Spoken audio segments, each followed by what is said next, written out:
Hey guys, Eats the RC back at it again with shenanigans on the Giabel 143 Drift. So you've seen my suspension video. Obviously we know it has front suspension, and then I added kind of the sponge for the rear suspension. But one thing I noticed is like the car has no like side to side travel. It just travels up and down. There is no side to side. Whatever movement there is because there's a little bit of play in where the shaft goes through the plastic.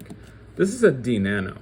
Look at the side to side play there. That's rear suspension because it's got a T-plate. So I was thinking to myself, how do I make it so that it has some side to side travel? What I did is I took a knife and chiseled out just a little bit here to allow the chassis to move around a little bit. And what you do is you literally turn this back 1/4 of a turn. That's it.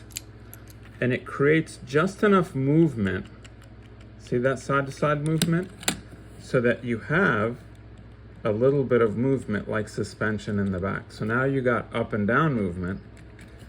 You also have that side to side movement, kind of like a T-plate. And all you did was just literally with an X-Acto knife, just chisel away just the tiniest little bit. I don't know if you see it here.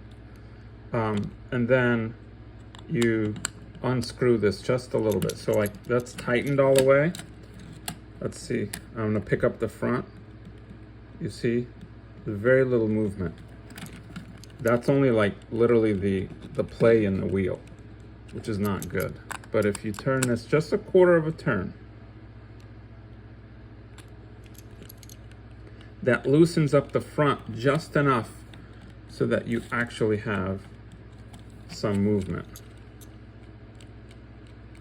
And so now what I did is I added more sponge to it. Right, so my V1, suspension V1, this is suspension V2. Suspension V1 was just this, but there was nothing pushing back on it side to side, so I added these two little winglets so that when it does move side to side, there's something kind of pushing back on it. I have not tested it yet, but I have reason to believe that it's going to drastically improve the way this car handles and soak up the bumps and turns. Enjoy.